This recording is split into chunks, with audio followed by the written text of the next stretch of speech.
Hindi kita malilimutan.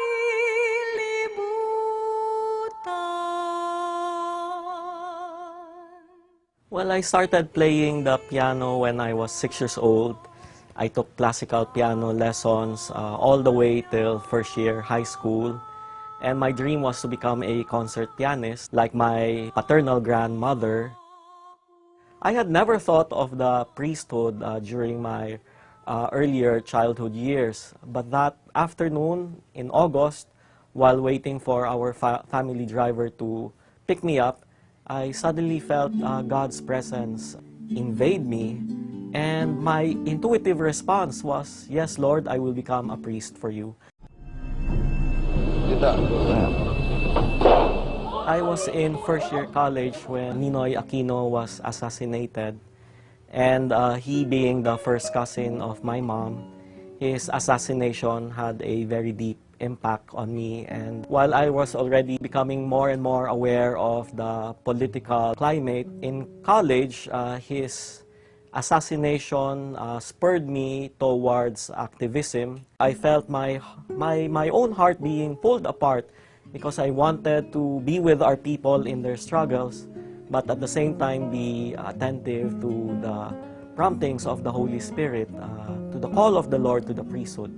And so one midnight, while I was praying on my knees and in tears because of my confused state, I heard the Lord tell me very gently, Manoling, this past 2 years you have been very much involved in your people's struggle for freedom and democracy.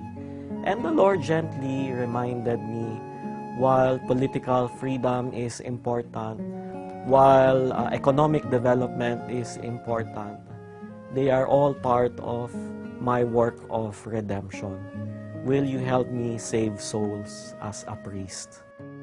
When I heard the Lord say those words in the depths of my heart, then I surrendered to the Lord and I found the peace I was looking for. Suddenly, the confusion vanished. Suddenly, the anxiety dissipated, and I found myself at peace. So the next morning, I applied for the Jesuit novitiate.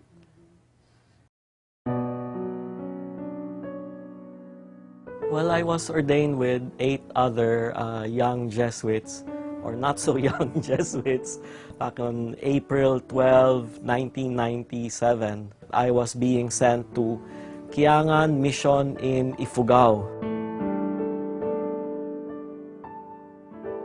For me, first of all, it was a validation of my priestly ministry. I had always lived in Jesuit communities and never thought that I would be able to survive living by myself.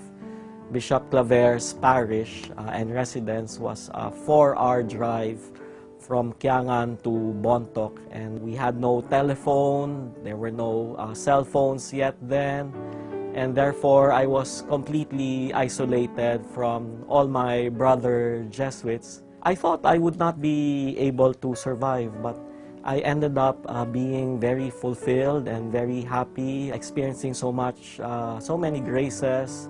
And therefore, for me, it was a confirmation of my priestly vocation and that God would be with me wherever He called me.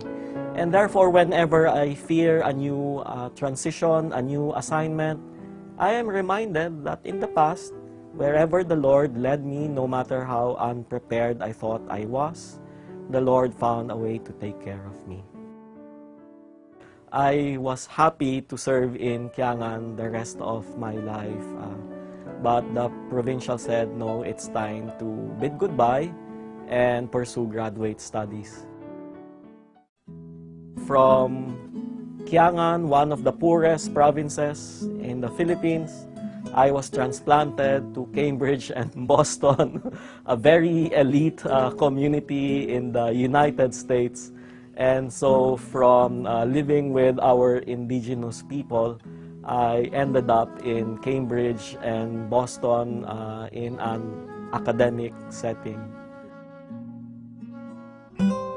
After finishing my doctoral studies in 2005, I was sent here to teach at Loyola School of Theology. Primarily, I teach systematic theology here in LST, and then I continue to write music together with the Bukas Palad Music Ministry and produce CDs with JESCOM and JMM. But aside from those, I continue to conduct weekend retreats everywhere for various groups. And I serve also as Executive Director of Tanging Yaman Foundation. And I do spiritual direction. And somehow I still am involved with different political movements in the country.